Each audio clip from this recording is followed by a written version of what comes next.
Thank you guys for tuning in to the Marching Health audio experience. I'm really excited today because we have our special guest, Brandon Olander, on, which many people who are involved in the drum corps world right now and over the past decade have heard that name before.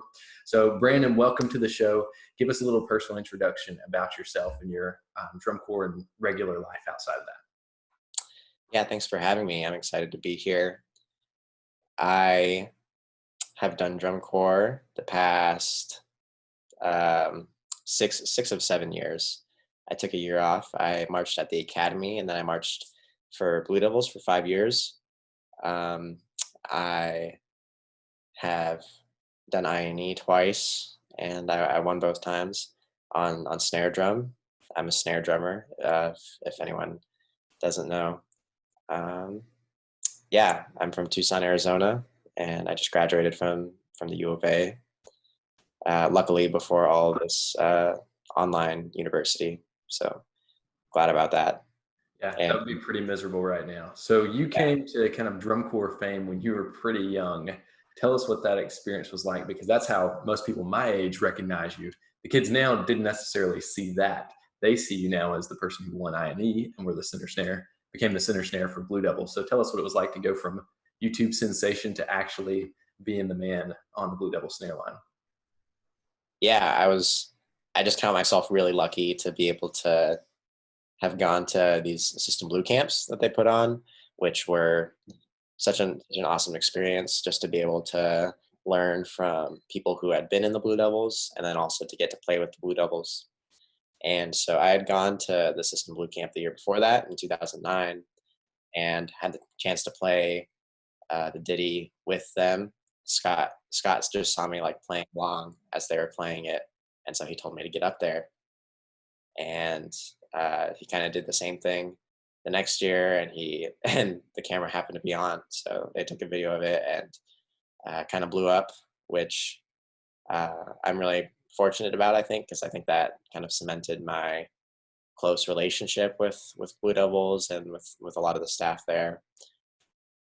So yeah, ever since then, I was kind of connected to them. Like, always saw them over the summer, and was had the chance to talk to them and get to know everyone. So I think that helped me kind of get the in to be able to um, kind of from a young age. I also went to the audition camps, so because I wanted that experience and wanted to obviously be at the Blue Devils as soon as I could. So I think that helped with that. Absolutely. And you got a little bit of a jump on your audition experience during that time, right? So you were going to camps at a fairly early age. Yeah, I think I went to my first audition camp for Blue Devils when I was 12, and that was purely just because I thought Blue Devils were so cool because I'd gone to the System Blue camps, and I just wanted like, another experience of just being able to hang out and drum for a weekend. So when you're teaching right now, as an instructor, are you always telling your kids, just go to a camp and learn? You never know what's going to happen. Yes, yeah, I totally encourage all my students to audition for like as many groups as they can. So yeah, so I have a lot of students obviously auditioning for Academy because of its proximity, which is so awesome. I'm glad that we have that resource here in the state to be able to kind of inspire kids, and then yeah, have them realize like how much bigger the world is than they think. Yeah. Tell us about your last summer at Blue Devils, because you got I&E champion. You won the whole thing. It looked like a ton of fun. What was it like to age out this past year? Yeah, it was so fun. It just was really like the ultimate drum corps experience. I felt like um, obviously like I think the world of the Blue Devils as an organization, and they especially take such great care of the members, and everyone on staff is so knowledgeable and but also friendly and personable, and so um, the people at Blue Devils really make it such a like a unique and wholesome experience that yeah, I think that's like basically like the ultimate drum corps experience in my opinion, based on my past experience, and then also just like what other people have told me of people who have marched other places and come to Blue Devils. It's like it's really a unique place. Yeah, and you had done a lot of drum corps up until that point. So it's the health and wellness side of things really seemed to be important for you to make it that far, going through that Oh, many summers of touring, right? yeah. Oh yeah, definitely. So what do they do differently, or what do they just do well, that you feel like has helped you be able to last that long as a performing musician? Yeah, at Blue Devils, I think there's a really big emphasis on member care, and that kind of manifests in a lot of different ways. Um, Kind of the mantra there is like work smarter, not harder.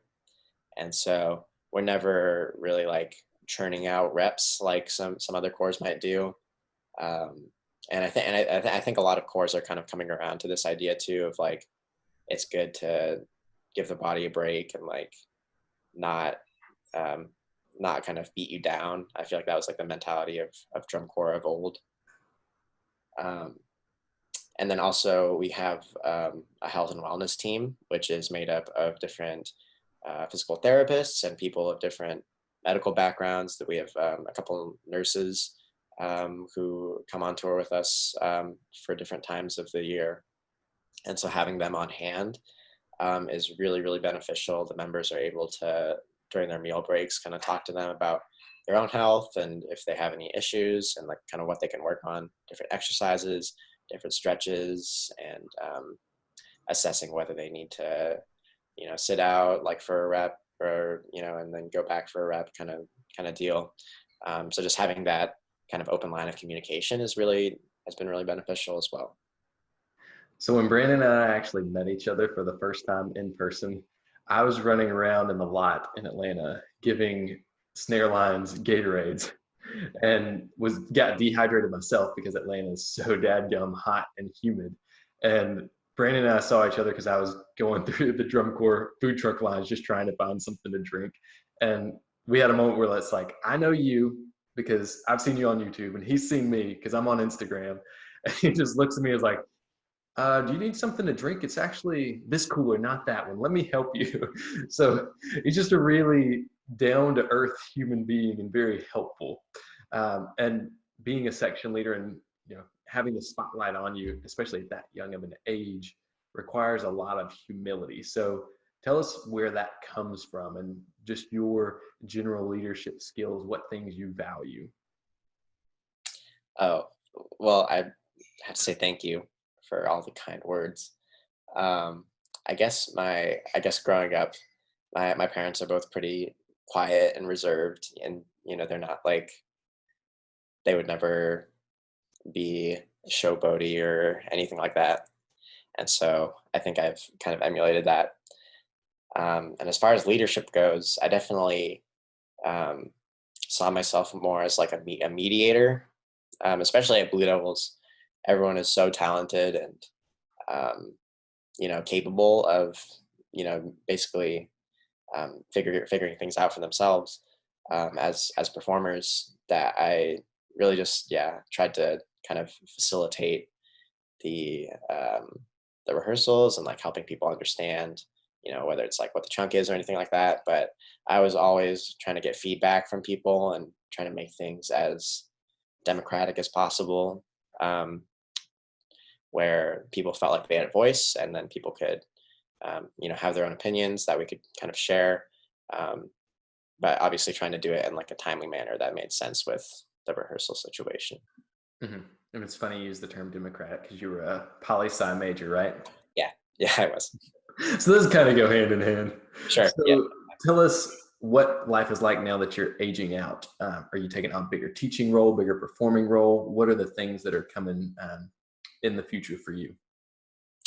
Yeah, so I play drum set in a band called Droll, which I really enjoy. I love performing in that aspect. It gives me kind of the same feeling as kind of performing with drum corps of doing this musical adventure with some really good friends, some of my best friends, and then I do teach as well. So I teach at my alma mater and also teach private lessons. And I also had my first writing gig this past winter for my alma mater, which was a lot of fun as well. That's pretty exciting. What teaching influences, or what influences have been made on you being at the Blue Devils and being around so many great educators? What is your teaching style if you were to put it into words? Wow. I have to think about that. My teaching style. I definitely for my high schoolers, I try to keep it light. I'm, I definitely am not militaristic or anything like that. Um, I know that they're just kids. They're just growing up, and they think that this is cool. So I want them to continue to think that it's a cool thing. I think that's like the most likely way for them to continue drumming or, um, just continue having an interest in drum corps or the marching arts as they grow up. And musically, I think my philosophy obviously has come a lot from Blue Devils and like the West Coast, if that's even still like a thing. Of I think the I think can be boiled down to just like staying relaxed and like letting the stick breathe in different ways. And yeah, that's all that comes to mind right now. Yeah, specifics as far as hand technique, it seems like Blue Devils have a little bit more touch when they play. It seems velocity and all that's very similar to some of the other groups around, but is there anything that you picked up on getting down to the nitty gritty of actually playing drums that's different in the way you guys approach the drum? Yeah, I think we definitely stay relaxed, and I think like the mechanics of how we approach like different strokes and stuff like that is something we spend a lot of time on and like trying to unify um, between like I think it's like a balancing act of playing into the drum and then also having rebound and like having that facility to like play something with a lighter touch too. So a lot of it is I think is just like dependent on the music that we're playing and like the situations for visually if people are in front of the form or to the sides then they obviously have to play a little lighter, and so um, it's something that is kind of always changing and evolving based on the situations that we're in.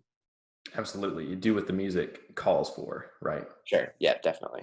And that influences your style as an arranger and a composer that you're now getting into. And Hmm. you've got the drum set background too. How does that interplay with your composition for drumline? Ooh, I think maybe a lot of multi percussionists just have like a more holistic sense of like composition, and I think that's something that I am continuing to like explore because I definitely focused more on rudimental drumming than any kind of concert percussion or anything like that. Although I think playing drum set is like has one aspect of that, and I think um, another thing is like obviously drum set players are really familiar with like groove and the backbeat, which is something I continue to work on, and I think that that's something that's maybe expressed a lot in the music that they write too. Yeah, it's hard to go from rudimental drumming only to getting into drum set afterwards and really letting go of that rudimental aspect of what you do. Now, you've been through the marching arts for a really long time. Specifically, were there any things that you did well to take care of your body or things that you learned along the way that helped you get through those last couple of performing seasons? Oh yeah, definitely. Um, and a lot of it started in the off season, maintaining my fitness, and so I would work out most days of the week, either 4 or 5 days a week, especially getting into the spring. The months coming leading up to the summer, um, doing different just body weight exercises. Even just doing that is great. I think stuff especially to work on like your legs and your back. And for me, it was my hips were like a weak point for me. So building up a lot of hip strength and glute strength was something that was really important. And I think especially for drummers who have to crowd a lot, there's a lot of different muscle groups that you don't use normally, that need to be built up. And and part of that too was just practicing marching. So I would just practice marching on my own, um, and And I think doing that kind of works on those muscle groups too, as long as you're using that proper technique.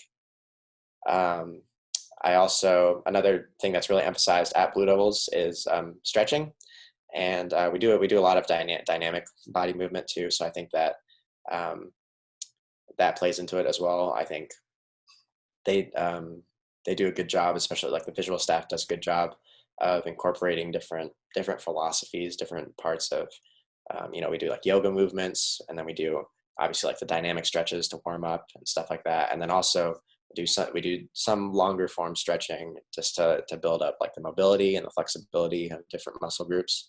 So it's a really holistic approach that I think plays into a lot of like the visual success and of keeping your body fresh during the summer. I think one of the most important things you said is that you did this during the off season, which Yeah. isn't something a lot of young performers get. Like, if especially the high school level, still in most places is in that let's start conditioning when we get to band camp. Oh yeah, definitely. It all has to be before if you're really going to make a difference. And then once you get there, it's more of just maintenance of what you've accomplished. Mhm. So when were you starting these things? Was this something that happened right when tour ended and you didn't necessarily do college marching band, or it's something you usually ramped up in the wintertime? I definitely took a little break after each summer, just some time off, for my sake mentally, but definitely would ramp it up in the winter months too, because for the obviously like for the drum corps camps, callback camps and stuff like that, when we would be doing visual work, I wanted to be able to kind of excel at that point, or or try my best to. So I wanted to be kind of prepared for that. So I would definitely be starting to ramp up, November, December, and then through the spring, it was just like almost every day, just working out. Awesome. And you did not do WGI once you got older into the drum corps experience.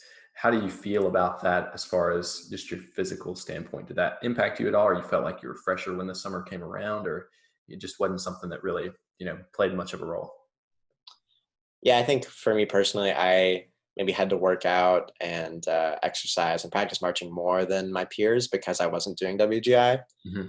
And so I think for people who are doing DCI or planning to, marching an indoor group is a great gateway, because you're practicing on the weekends, all day. But it's only 2 or 3 days a week. So that's a great way to like kind of boost yourself into the physicality and the endurance of the summer.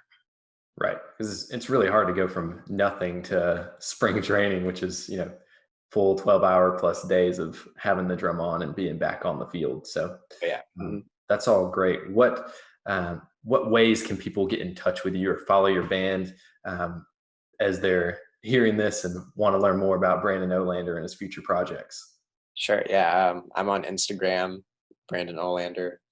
My band is called Droll, Droll, and we're at Droll Music on Instagram, and drollmusic.bandcamp.com. Yeah, and we're on different other social media too. The same app. .bandcamp.com. Were you guys all in marching band together? No, no, that's that's a funny coincidence though. That like the indie music, the big indie music host online is called Bandcamp.